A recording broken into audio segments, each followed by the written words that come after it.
Hi friends, welcome to Telugu defence news. China Zhuhai air షోలో తమ HQ-19 anti ballistic missile సిస్టమ్ని మొట్టమొదటిసారి ప్రదర్శించబోతుంది. అయితే ఎయిర్ షోకి తీసుకెళ్తున్నప్పుడే కొన్ని ఇమేజెస్ అయితే లీక్ అయ్యాయి.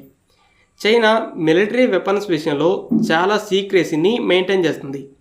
ఇంతకుముందు అనుకున్న విధంగా HQ-19లో 2 రకాల ఇంటర్సెప్టర్స్ ఉండవు. ఇంతకుముందు కొన్ని సోర్సెస్ 2 రకాల మిసైల్ లాంచర్స్ ఉన్న ఒక ఇన్ఫోగ్రాఫిక్ ఇమేజ్ని HQ-19 అని క్లెయిమ్ చేశాయి. కానీ HQ-19 లాంచర్ ఇది. లాంచర్లో 6 మిసైల్స్ ఉన్నాయి.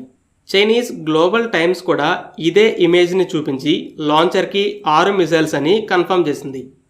ఈ సిస్టమ్ని అమెరికన్ థర్డ్ మిసైల్ డిఫెన్స్ సిస్టమ్తో కంపేర్ చేస్తున్నారు. ఎందుకంటే ఈ HQ-19 ఇంటర్సెప్టర్ కూడా థర్డ్ లాగానే స్పేస్లో అలాగే అట్మాస్ఫియర్లోకి వచ్చాక కూడా బలిస్టిక్ మిసైల్స్ని స్టాప్ చేయగలదు. జనరల్గా అయితే 2 సపరేట్ ఇంటర్సెప్టర్స్ని ఉపయోగిస్తారు. అయితే HQ-19 1000 నుండి 3000 కిలోమీటర్ల మధ్య రేంజ్ ఉన్న బలిస్టిక్ మిసైల్స్ని స్టాప్ చేయగలదు. కానీ థర్డ్ అయితే ఇంటర్మీడియట్ రేంజ్ మిసైల్స్ అంటే 5500 కిలోమీటర్ల వరకు రేంజ్ ఉన్న వాటిని కూడా స్టాప్ చేస్తుంది. రిపోర్ట్స్ని బట్టి ఈ HQ-19 ఆల్రెడీ సర్వీస్లోనే ఉంది. ఇక ఇంతకుముందు ఆ ఇమేజ్లో ఉన్న సిస్టమ్ ఏంటంటే వేరే ఇమేజెస్లో చైనీస్ లాంగ్వేజ్లో ఏదో రాసుంది. ఏఐతో టెక్స్ట్ని బయటకు తీసి ట్రాన్స్లేట్ చేసి చూస్తే అది ఒక సిస్టమ్ కాదు, 2 సపరేట్ సిస్టమ్స్ అని అర్థమైంది. మొదటిది HQ-29 అమెరికన్ పేట్రియట్ PAC-3 లాగానే ఇది చిన్న size hit to kill interceptor. లాంచర్కి ఎక్కువ మిసైల్స్ ఉన్నాయి. అయితే రిపోర్ట్స్ని బట్టి ఈ సిస్టమ్ డెవలప్మెంట్లో ఉంది. ఇంకోటి HQ-26 S-500ల లాంచర్కి 2 మిసైల్సే ఉన్నాయి. ఇది S-500 అమెరికన్ స్టాండర్డ్ మిసైల్ 3ల మిడ్ కోర్స్ ఫేజ్ ఇంటర్సెప్టర్.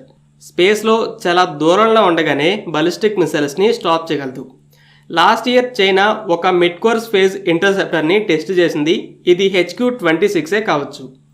ఒక ఆర్గనైజేషన్ ఇచ్చిన రిపోర్ట్ కూడా HQ-29కి PAC-3, HQ-19కి థర్డ్, HQ-26కి SM-3లు సిమిలర్గా ఉంటాయని చెప్పింది.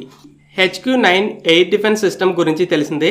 దీనిలో కూడా యాంటీ బలిస్టిక్ మిసైల్ వర్షన్ ఉంది. న్యూక్లియర్ అటాక్ అనగానే ముందు గుర్తొచ్చేది బలిస్టిక్ మిసైల్సే.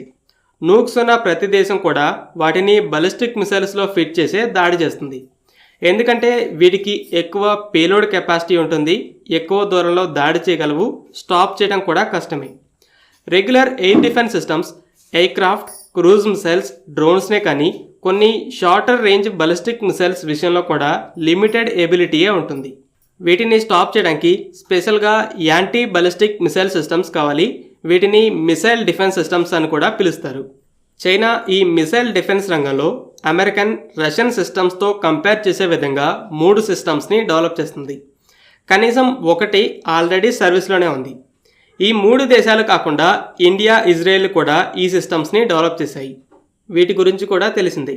సర్వీస్లో ఉన్న Indian BMD phase 1 interceptors 2000 kilometres class మిసైల్స్ని స్టాప్ చేయగలవు. ఈ 2 ఇజ్రాయలీ Arrow 2, Arrow 3లకి సమానం. ఫేజ్ 2లో టెస్ట్ చేసిన AD-1 అమెరికన్ థర్డ్కి సమానం. ఈ AD-1 కూడా ఇంటర్మీడియట్ రేంజ్ మిసైల్స్ని స్పేస్లో అలాగే అట్మాస్ఫియర్లోకి వచ్చాక కూడా షూట్ డౌన్ చేయగలదు. ఇక AD-2 అయితే S-500, SM-3, HQ-26 లాగానే మిడ్ కోర్స్ ఫేజ్ ఇంటర్సెప్టర్. ఈ వీడియోతో చైనా మిసైల్ డిఫెన్స్ సామర్థ్యంపై క్లారిటీ వచ్చిందనుకుంటున్నాను. ఫ్రెండ్స్, ఈ వీడియో మీకు నచ్చినట్లయితే లైక్ చేయండి. అలాగే మరిన్ని ఇంపార్టెంట్ డిఫెన్స్ అప్డేట్స్ కోసం మన ఛానల్ని సబ్స్క్రైబ్ చేసుకోండి.